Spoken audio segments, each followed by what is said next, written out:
नमस्कार। आशा है सब आप उपस्थित हो गए हों। 4 बज चुका है।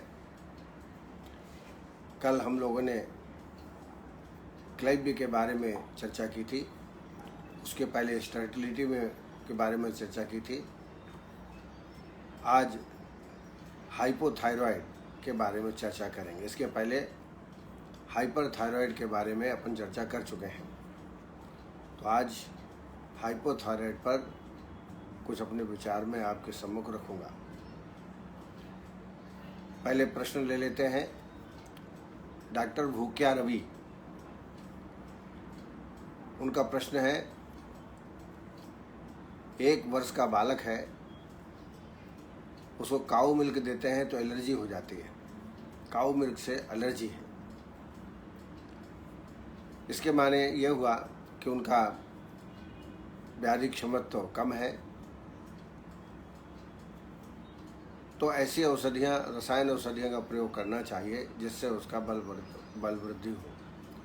इसके लिए चूँकि 1 साल का बच्चा है तो इसके लिए सिद्ध मकरध्वज 30 मिलीग्राम, स्वर्ण बसंत मालती 30 मिलीग्राम, गिलोय सत्तो 60 मिलीग्राम, ये 1 मात्रा है। ऐसी दिन में 3 मात्राएं मेनॉल माल्ट के साथ या ब्राह्मी अवलेह के साथ इस बच्चे को देना चाहिए। इसके अलावा अरविंदासो आधा चम्मच सुबह, आधा चम्मच शाम को पानी के साथ देवें। बच्चों के लिए बाल चतुर्भद्र एक चूर्ण आता है, सायरप भी आता है, आधा चम्मच दिन में 2 बार इस सायरप का सेवन कराएं। इससे जो अंदर जो व्याधि क्षमता वो बढ़ेगा और निश्चित रूप से जो काऊ मिल्क से एलर्जी होती है वो नहीं होगी। दूसरा, काऊ मिल्क बहुत कम मात्रा में देवें, धीरे धीरे उसकी मात्रा बढ़ाएं। हो सकता है वो 7 में हो जाए।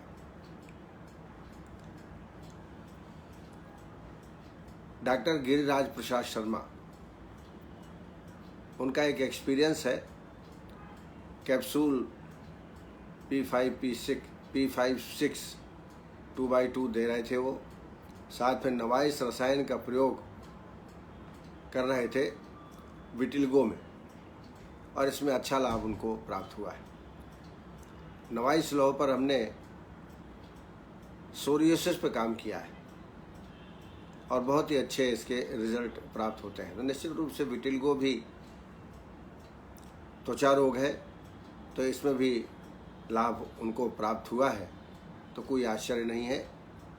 आप सब भी नवाइस रसायन का प्रयोग आप कर सकते हैं।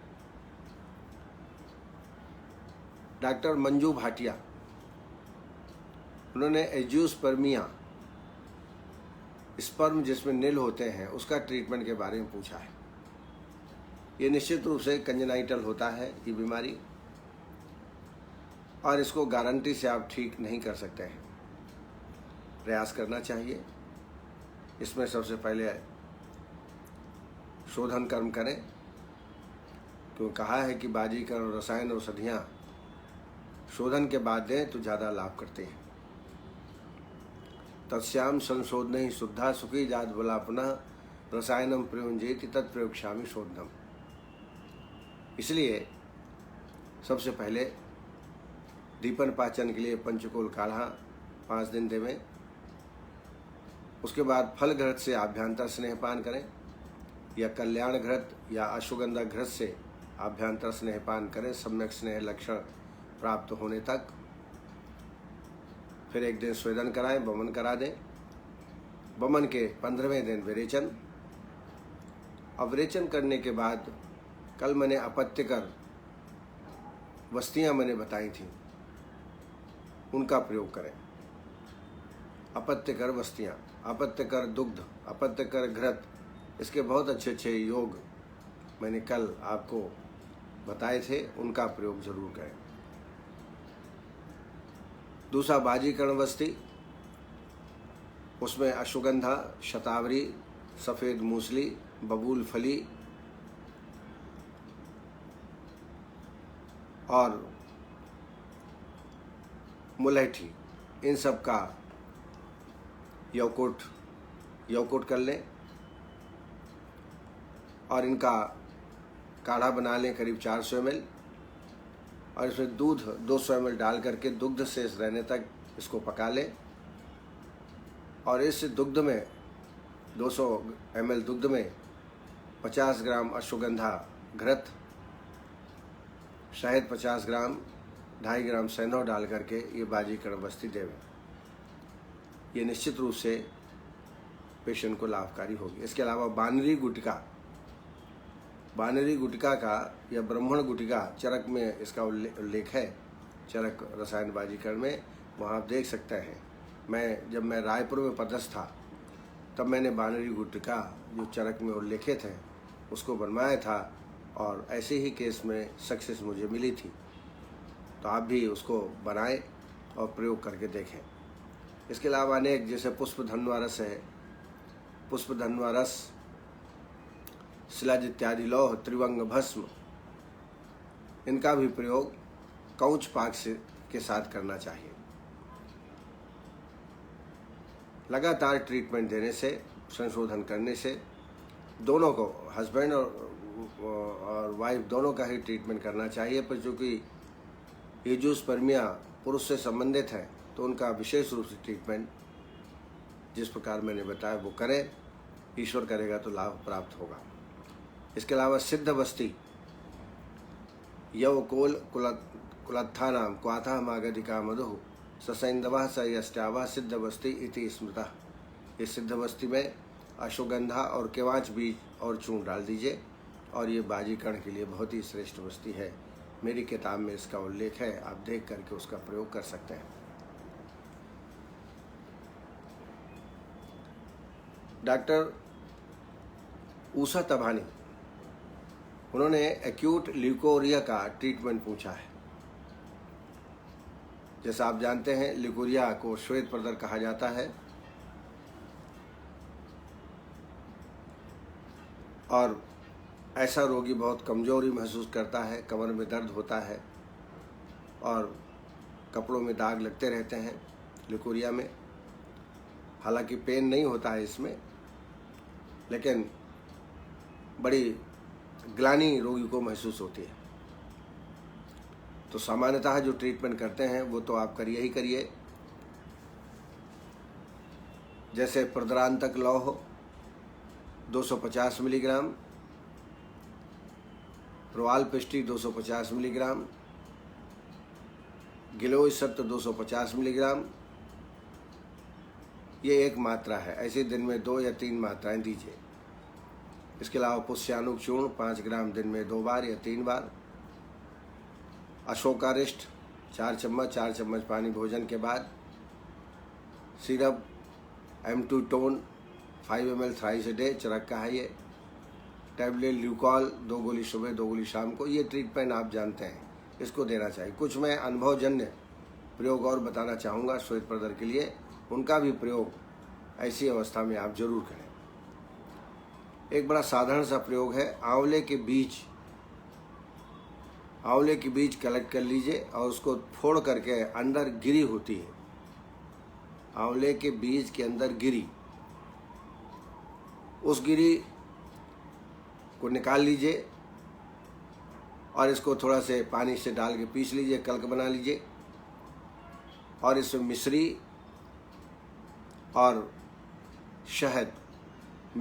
शहद मिला करके जल के साथ इसका सेवन करें 5 ग्राम की मात्रा में। 5 ग्राम आंवले के बीज की गिरी कल्क बना लीजिए, थोड़ा से पानी डाल करके मधु मिश्री के साथ मिला करके जल के अनुपान में इसका सेवन आप करेंगे। 15 दिन के अंदर रोगी को बड़ा आराम प्राप्त होगा। अनुभूत योग है, इसका प्रयोग आप करें। आंवले का रस या चूर्ण, आंवले का रस या चूर्ण, रस लें तो 5 ml, चूर्ण लें तो 5 ग्राम। इसको मधु के साथ आप मिला करके सेवन करें दिन में 2 बार। 5 ग्राम चूर्ण या 5 ml स्वरस आमलकी का और उतना ही शहद मिला करके दिन में 2 बार सेवन करें 21 दिन तक लगातार। इससे भी ल्यूकोरिया में अत्यधिक लाभ प्राप्त होता है।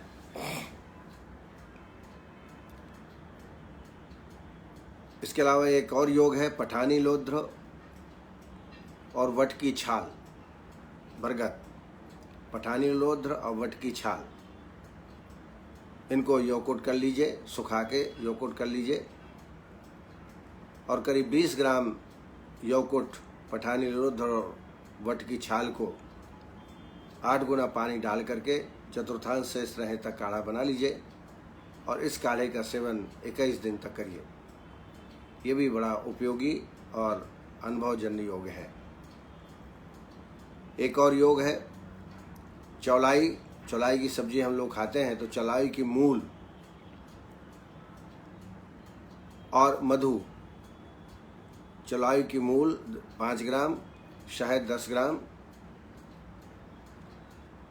इनमें मिला करके चावल के पानी के साथ इसका सेवन करें। 15 दिन का प्रमाण है, 15 दिन में ल्यूकोरिया ठीक हो जाता, ऐसा अनुमान है। त्रिफला क्वाथ से योनि का प्रक्षालन प्रतिदिन करें।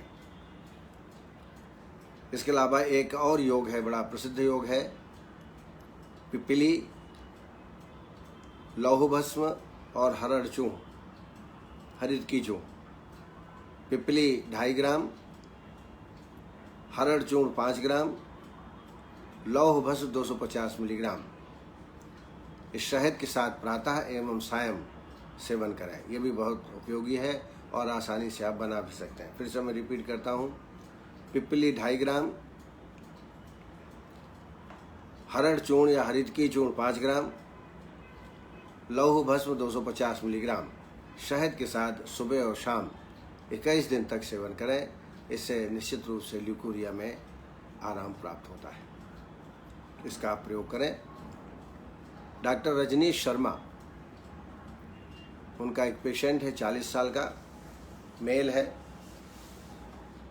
वक्ष प्रदेश में बहुत भारीपन रहता है, चलने में धड़कन बढ़ जाती है, लगभग पल्स रेट 100 के आसपास हो जाती है, चलने में सांस फूलती है और नीचे की तरफ पेल्विक रीजन हल्का उसको महसूस होता है। ये निश्चित रूप से उदावर्त का पेशेंट है। ये उदावर्त में भी सर्वेषु तेषु विधिवदम उदावर्तेषु कृष्णसः वायु क्रिया विद्या स्वमार्ग प्रतिपत्तये।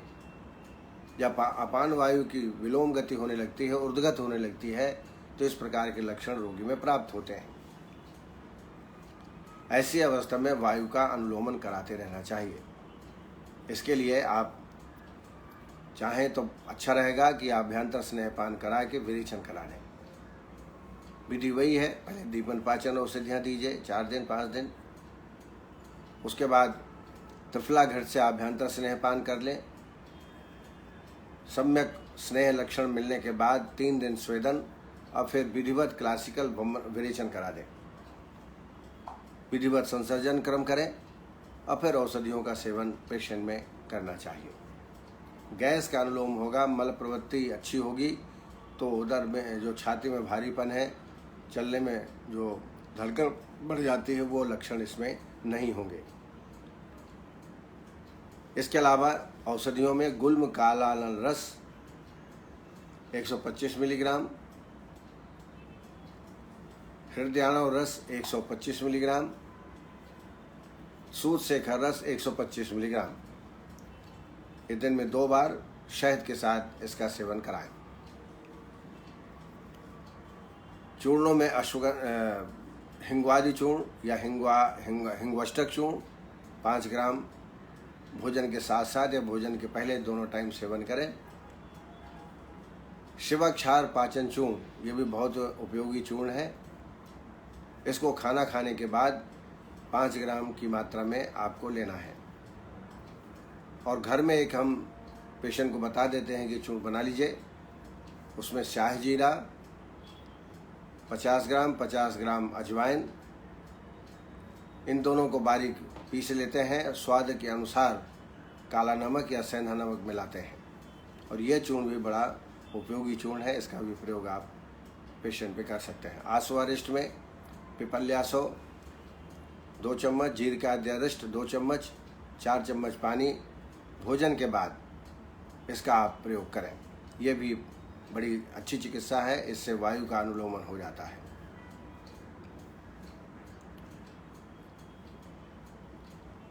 सांस भी फूलती है, थोड़ा कमजोरी महसूस करता है चलने में, तो इसके लिए च्यवनप्राश, ब्राह्मी अवलेह या मिनाल माल्ट का सेवन कराएं। हिमालय की जेरी फोर्ट भी अच्छा काम करती है। 2 गोली सुबह 2 गोली शाम को आप दे सकते हैं। इससे सांस के फूलने की शिकायत पेशेंट में नहीं रहेगी। हिजड़े में जो इंद्रियां हैं, गुप्तांग हैं, उनका विकास ही नहीं होता है, ये अंतर है। जबकि क्लैब्य में इंद्रियों का विकास रहता है, लेकिन किसी अन्य कारण उनको क्लैब्य की उत्पत्ति हो जाती है। और हिजड़ों में जो योनि का, ये मूत्रेंद्रिय का, इनका जो गुप्तांग है, उनका विकास नहीं होता है और स्त्री जैसे लक्षण रोगी में प्राप्त होना चालू होते हैं। उसमें हार्मोन्स का बड़ा रोल रहता है। क्लैब्य में हार्मोनल डिफेक्ट नहीं होता है। कल हमने इसके बारे में चर्चा की थी। रजनी शर्मा जी, उन्होंने कहा है कि भाई हम संशोधन नहीं कर पाते, सरकारी नौकरी में है। तो ऐसा कुछ नहीं है कि सरकारी नौकरी में है आप संशोधन नहीं कर सकते हैं, कर सकते हैं। एक बार आपको प्रत्यक्ष कर्माभ्यास करना आवश्यक है। और क्या घर में कर सकते हैं, तो मैं आपको बताऊं मेरा एक्सपीरियंस। जब तक मैं सर्विस में था उज्जैन में, शासकीय आयुर्वेद महाविद्यालय उज्जैन, तब तक मैंने कभी भी पेशेंट को घर में वमन या विरेचन नहीं कराया। हमेशा हॉस्पिटल में भर्ती करके ही चिकित्सा की। लेकिन जब मैं रिटायरमेंट के बाद बॉम्बे में आ गया 2010 से, यहाँ स्थितियाँ दूसरी थी। भर्ती होने की व्यवस्था नहीं थी, पेशेंट भी नहीं भर्ती होते, तो हमने घर में ही सारी व्यवस्था चालू कर दी। जिस दिन वमन कराते हैं उस दिन प्रातःकाल उसको बुला लेते हैं। जिस दिन विरेचन कराना है उस दिन एक दिन पहले बुला लेते हैं और उसको सब समझा देते हैं। आभ्यंतर स्नेहपान जब आप करते हैं तो उसको घृत दे दिया जाता है मापन के लिए, माप करने के लिए जो ग्लास है वो दे देते हैं, बता देते हैं कि पहले दिन इतना लेना है, दूसरे दिन इतना लेना है। अच्छी तरह समझा देते हैं, लिख करके दे देते हैं। पेशेंट सुबह 7 और 8 के बीच में आभ्यंतर स्नेहपान कर लेता है। उचित ये होगा कि प्रतिदिन आप पेशेंट से बात करें कि सुबह आपने कितनी बजे स्नेह लिया, मोशन कैसे गया है, सस्नेह मतलब प्रवृत्ति है, चिकना हुआ है या शिथिल हुआ है, ये सब पूछते रहें रोज। तो ऐसा जो आभ्यंतर स्नेहपान है वो आप घर में करा सकते हैं, लेकिन डेली पेशेंट से कांटेक्ट आपका होना चाहिए। स्वेदन के लिए आपको बुलाना पड़ेगा। तो वमन के लिए यदि आप एक ही दिन स्वेदन के लिए बुलाना है, आज सम्यक स्नेह के लक्षण मिले तो कल आप उसको बुला लीजिए। सुबह वाह्य अभ्यंग और वाह्य स्वेदन कर लीजिए, 1 घंटा अपने कक्ष में बिठा लिए, उसके बाद उसको जाने दीजिए, कोई दिक्कत नहीं है। फिर परसों वमन कराना है तो परसों सुबह 7 बजे 7:30 बजे पेशेंट को बुला लीजिए और फिर वमन की जो प्रक्रिया है वो पूरी आप करें। वमन करने के बाद 1-8 घंटे तक बैठाएं और 11-12 बजे तक पेशेंट की छुट्टी कर दें। संसर्जन क्रम कैसे देना है उसके बारे में लिख करके उनको दे दें। आज वमन हुआ है तो आज शाम को क्या लेना, कल सुबह क्या लेना, कल शाम को क्या लेना, परसों सुबह क्या लेना। संसर्जन क्रम की विधि उसको पूरी तरह अच्छी तरह समझा दीजिए और लिख के भी दे दीजिए। और इसके बावजूद पेशेंट से रोज बातचीत भी करिए। दूसरी बात, जो अष्ट महादोषकर भाव है इनके बारे में उसको समझाए जरूर दीजिए। उच्चैर भाषम रत क्षोभम अतिचंक्रमणासने अजीर्णा अहित भोज्य चाद्यवा स्वप्नम च मैथुनम, जो 8 चीजें वर्ज्य हैं उनको अच्छी तरह समझा दीजिए। और जो योग्य चीज़ें हैं वो भी समझा दीजिए। उष्णोदकोपचारी स्याद ब्रह्मचारी क्षपास्यः सक्करण मूत्रो अनिर्गार अनुदीर्णाचल धारेत व्यायामम उच्चैर्वचनम क्रोधशोको हिमा तपो वर्जेत प्रवातम च सेवे सैनातनम स्नेह पीत्वा नर स्नेहम प्रतिभुंजाने च स्नेह मित्रोपचारादि जायन्ते स्नेह विभ्रमात्। तो ये बातें समझा दीजिए। दिवासा बिल्कुल न करें, बहुत यात्रा न करें, बहुत अधिक बोले नहीं, एक स्थान में ज़्यादा देर बैठे नहीं, हल्का फुल्का आपका अपना काम, ऑफिशियल काम आप कर सकते हैं। ये आभ्यंतर स्नेहपान के दौरान और वमन या विरेचन करने के बाद ये पेशेंट को समझाइश देना बहुत जरूरी है। मध्य शुद्धि हीन शुद्धि हो तो 3 अन्नकाल तक 3 दिन तक ही आपको संसर्जन कर्म कराना है। मध्य शुद्धि हो तो 5 दिन और उत्तम शुद्धि हो तो 7 दिन संसर्जन कर्म कराने के लिए कहा गया है। लेकिन यहाँ उद्देश्य संसर्जन कर्म का है अग्नि की वृद्धि करना, क्योंकि वमन विरेचन से अग्नि अपने स्थान से च्युत हो जाती है, इसलिए रोगी में अग्निमांद हो जाता है और इसलिए अग्नि वृद्धि करने के लिए संसर्जन कर्म कराया जाता है। लेकिन जैसे आप उत्तम शुद्धि हुई है तो 3 अन्नकाल तक पेयादि क्रम देना है, पेया, बिलेपी, यूस और मांस रस या कृसरा। लेकिन रोगी को ज़्यादा भूख लगे तो 3 अन्नकाल न दे करके 2 अन्नकाल दीजिए। उद्देश्य ये है कि भूख लगने लगे। यथा अणु अग्निविस्तृण गोमयादि संदुक्षमाणो क्रमेत महान स्त्रा सर्व पचस शुद्ध पेयाद भी अंतरग्नि। तो अग्नि को देखते हुए उसको समझा दीजिए कि आपको क्या क्या लेना है। ये ध्यान रखिए कि ये जो पेया, बिलेपी, यूस और मांसरस या कृष्णा बताया, इसके अलावा कुछ नहीं देना है जब तक आप संसर्जन कर्म कराते हैं। कई बार फ्रूट है, दूध है, ऐसा सेवन कर लेते हैं कई पेशेंट, वो सब समझा देना है कि ये नहीं करना है।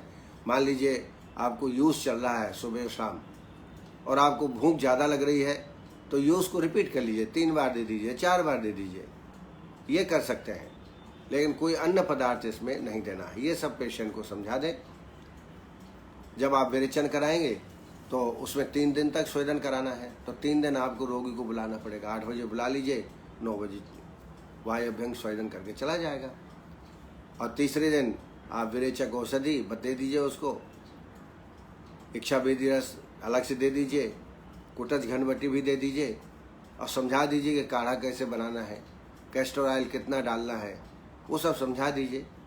1 घंटे में यदि मल प्रवृत्ति अच्छी ना हो तो उसको बोलें कि इच्छा वेदी रस की जो पुड़ियाँ दी हैं वो खा लीजिए। उसके बाद फिर 1-1 घंटे बाद आप टेलीफोन से बात करते रहें। अगर इच्छा वेदी मिलाया है कल्प में तो गर्म पानी नहीं देना चाहिए, और यदि इच्छा वेदी नहीं मिलाया तो पुनः गर्म पानी पेशेंट को देना चाहिए। बेगों को कैसे गिनना ये भी उसको समझा देना चाहिए, क्योंकि वमन के बेग तो वमन आपके सामने होगा तो आप काउंट कर सकते हैं, लेकिन विरेचन तो घर में करेगा तो वेट कैसे काउंट करें। तो पेशेंट को समझा दीजिए कि आप बरोबर लिखिए कि 9 बजे हमने कल्प का सेवन किया, 9:30 से मल प्रवृत्ति प्रारंभ हुई तो प्रथम बार गए तो प्रथम बार में कितनी बार मोशन हुआ, 4 बार या 5 बार। द्वितीय बार आप 10 बजे गए तो कितनी बार मोशन हुआ, 3 बार या 4 बार या 2 बार। ये सब ऐसा नोट करने के लिए पेशेंट को बोलें, क्योंकि आप जानते हैं वैगिकी, आंतिकी, मानकी और लैंगिकी, इनके द्वारा दोषों का निर्धारण किया जाता है, शोधन का निर्धारण किया जाता है। तो ये पेशेंट को काउंसलिंग करना बहुत आवश्यक है और आप घर में पंचकर्म करा सकते हैं। अब जैसे कटी वस्ती देना है या वस्ती देना है तब तो आप रोगी को रोज बुलाइए, रोज जाने दीजिए, भर्ती करने की आवश्यकता नहीं है। तो आप यदि आपकी दृढ़ इच्छा शक्ति है तो आप सब कर सकते हैं, बस आपकी इच्छा शक्ति होना चाहिए। हाँ, किसी चीज़ में कमी हो, अगर पंचकर्म के बारे में और आप जानना चाहते हैं तो उसके बारे में यदि आप सलाह देंगे सब लोग तो एक पंचकर्म के पूरा फिर से एक सीरीज हम चालू कर सकते हैं, ताकि इनका ये पंचकर्म का प्रयोग तो आपको करना ही करना है, तभी संपूर्ण चिकित्सा होती है। ये मेरा आपसे निवेदन है। Monika Swami ji old age patient है, कफ अधिक निकल रहा है, बन रहा है, क्या ट्रीटमेंट देना चाहिए? कफ अधिक बनता है, ऐसे पेशेंट में अगर 70 साल से कम है तो विधिवत वमन कराइए, और 70 साल से ऊपर है तो लवणोदक, लवण और गर्म पानी, थोड़ा सरसों का चूर्ण मिला दीजिए, आकंठ पिला करके मॉर्निंग में खाली पेट वमन करा दीजिए, तो जो उपस्थित कफ है वो निकल जाएगा। उसके बाद पेशेंट को चित्रकारी बटी 2 गोली सुबह 2 गोली शाम को दीजिए, और एक काढ़ा जरूर दीजिए, उसमें मुलैठी, कंटकारी और गिलोय बराबर बराबर मात्रा में लेके यौकुट कर लें। 4 चम्मच दवाई, 4 कप पानी, 1 कप शेष रहे तब तक पका लें। ऐसा 1 कप सुबह और शाम को दोनों टाइम पेशेंट को दें। इसके अलावा तालीसारी चूर्ण 1-1 चम्मच दिन में 3 बार गर्म पानी के साथ दें। ऐसा करने से, और दूसरी बात ये ध्यान रखिए कफ किस कारण से बना है। कई बार खट्टे पदार्थ, अचार, चटनी लेने में आ जाता है और उसकी वजह से कफ की अधिक मात्रा बनती है, तो वो निदान परिवर्जन में आप उसको ध्यान में रखना है। निशा जोशी डायबिटिक पेशेंट है, न्यूरोपैथी से ग्रसित है, हाथ पैरों में जलन होती है। तो ये डायबिटिक न्यूरोपैथी डायबिटीज़ का एक उपद्रव है। तो अगर मुख्य व्याधि ठीक होगी तो उपद्रव भी अपने आप शांत होगा। तो आपको ये ध्यान में रखना है कि डायबिटिक आप नॉर्मल ले आइए, जो डायबिटीज़ के ट्रीटमेंट है वो आप दे रही होंगी। न्यूरोपैथी हो भी जाए तो उसमें टैबलेट नियो 2 गोली सुबह शाम को, शुद्ध शिलाजीत 500 मिलीग्राम दूध के साथ दोनों टाइम देवें। इनका प्रयोग करने से निश्चित रूप से लाभ होगा। लेकिन मैं फिर कहूँगा कि डायबिटीज़ कंट्रोल करने के लिए आपको जो ट्रीटमेंट चल रहा है, जो आप दे रही हैं, वो निरंतर दीजिए। Diabetes should be normal.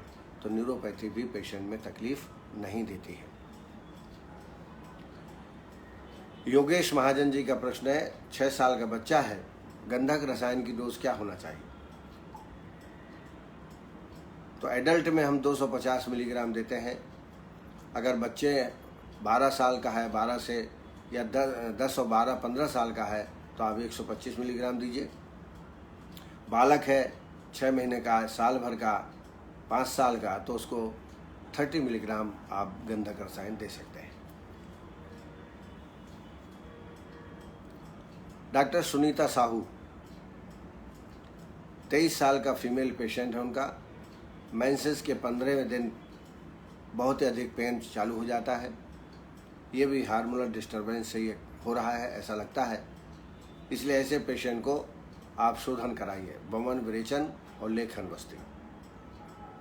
इससे निश्चित रूप से रोगी को आराम प्राप्त होगा। रजा प्रवर्तनी बटी 2-2 गोली दिन में 3 बार दीजिए। कुमारी आसो 4 चम्मच, 4 चम्मच पानी भोजन के बाद दोनों टाइम आप सेवन कराएं, तो इससे रोगी को आराम प्राप्त होगा। अब आइए हमारे जो चिकित्सक बंधु हमारे साथ जुड़े हैं, doctor Rachna Jaiswal ji, doctor Harjeet Singh ji, doctor Usha Tabhani ji, doctor Asha Tandel, doctor Sukumar Joshi, doctor Prakash Singh, doctor K N. Gangwar, doctor Jagpal Singh, doctor Pradeep Manvi, doctor Balwinder Singh, doctor Vikas Vishwakarma ji, Devendra Singh ji, Paresh Manya ji, Neelam Shukla ji, doctor Vandana Pathak ji, Umesh Ghotke ji, Sonal Patel ji, Ashutosh Kumar ji, Vikas Chaudhary ji, D K. Srivastava ji. बहुत दिन में आज आप उपस्थित हुए हैं, आपको सादर अभिनंदन। योगेश महाजन जी, विशाल सिंह चौहान जी, उग्रसेन जी, Bhanu Pratap Singh Yadav ji, Gyanendra Sahpathi ji, doctor Hemlata ji S, Praveen Harvansh ji, doctor Saloni Gupta ji, Anuradha Reddy ji, doctor Shilpa Mishra, doctor Shilpa Palaskar, doctor Sanjay, doctor Manoranjan Sahu, doctor R B. Prajapati, doctor Anil Pandey और डॉक्टर लक्ष्मण सिंह, ये सब चिकित्सक उपस्थित हैं। कल उपस्थित थे और आज भी संभवतः सभी उपस्थित होंगे। अब आइए हाइपोथायराइडिज्म के बारे में थोड़ा चर्चा करते हैं। हाइपोथायराइडिज्म जैसे नाम से स्पष्ट है, जब थायराइड हार्मोन कम मात्रा में स्रावित होता है तब जो है हाइपोथायराइडिज्म कहलाता है। और इसमें खास तौर से जो T4 है वो इम्पॉर्टेंट रोल अदा करता है। T4 हार्मोन की रक्त में अल्पता हो जाने से T4 को थायरोक्सिन कहा जाता है और इसकी नॉर्मल वैल्यू जो है 4 to 8 होती है। जब इससे कम मात्रा में स्रावित होता है तब हाइपोथायराइडिज्म नामक व्याधि उत्पन्न होती है। ऐसी अवस्था में TSH की मात्रा भी रक्त में बढ़ जाती है, जो लगभग 15 से 20 से अधिक हो सकता है। इसमें T3 हार्मोन का कोई ज़्यादा महत्व नहीं रहता। T3 जिसको हम ट्राई आइडोथायरोनिन कहा जाता है, इसका कोई अधिक महत्व नहीं है, इसलिए इसका टेस्ट भी ना कराएं तो भी कोई दिक्कत नहीं है। T4 इसमें ज़्यादा महत्वपूर्ण है, जिसको हम थायरोक्सिन कहते हैं।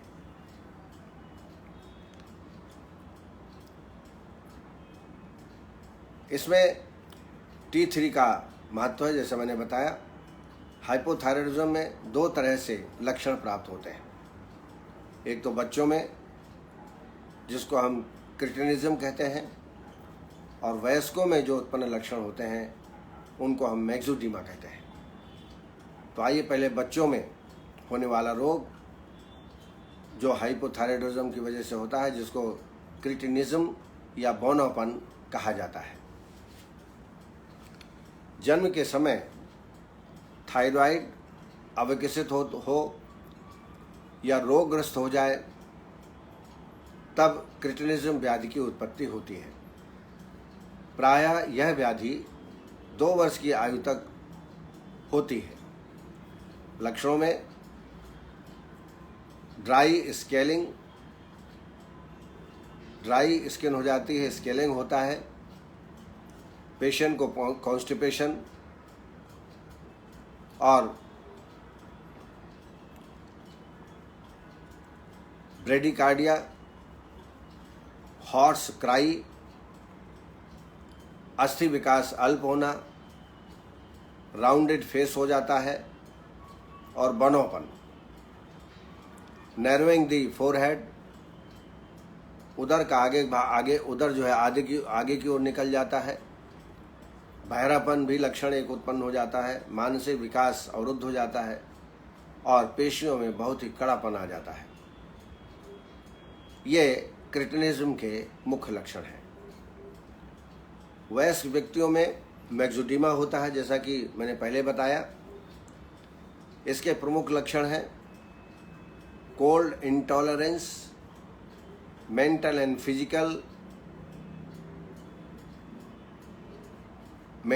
Physical weakness, lethargy, constipation, slowing speech and intellectual function, puffiness, loss of hairs, alopecia, Altered texture of the skin, और इसमें चयापचय की क्रिया, मेटाबॉलिज्म की क्रिया प्रभावित होती है। इसके जो कार्डिनल सिम्टम्स हैं वह है, पहला tiredness, weight gain, cold intolerance, hoarseness of voice और ग्वाइटर। ये इसके कार्डिनल सिम्टम्स हैं। संस्थानगत लक्षण भी प्राप्त होते हैं। रक्तवाह और श्वसन तंत्र से संबंधित लक्षण हैं bradycardia, hypotension, cardiac failure, angina pectoris, pericarditis और प्लूरल इफ्यूजन। ये पेशेंट में पाया जाता है। न्यूरोमस्कुलर सिम्टम में मांसपेशियों में ऐंठन, वेदना, पेशियों में बहुत कड़ापन, deafness, cerebral ataxia, tonic spasm, muscular rigidity. ये लक्षण रोगी में, मैक्सोडीमा के रोगी में प्राप्त होते हैं। त्वचागत लक्षण में ड्राई स्किन, एलोपेशिया और रक्त वर्ण के होठ हो जाते हैं। कभी कभी विटिलिगो भी मिलता है और मैक्सोडीमा। प्रजनन संस्थान से संबंधित मेनोरेजिया और इनफर्टिलिटी, स्तन में दुर्गंध और परिणाम स्वरूप इम्पोटेंस भी इसमें पाया जा सकता है। पाचन संस्थान से संबंधित लक्षण होते हैं कॉन्स्टिपेशन और एसाइटिस। अब आइए चिकित्सा के बारे में समझें। इस व्याधि को कफ विकार कह सकते हैं। इसमें सबसे पहले चूंकि कफ विकार है तो आपको शोधन करना पड़ेगा। प्रथम 3 दिन या 5 दिन तक पंचकोल काढ़े का सेवन कराएं खाली पेट में 30 ml दोनों टाइम। फिर आभ्यंतर स्नेहपान करें। आभ्यंतर स्नेहपान पंचतिक्त घृत से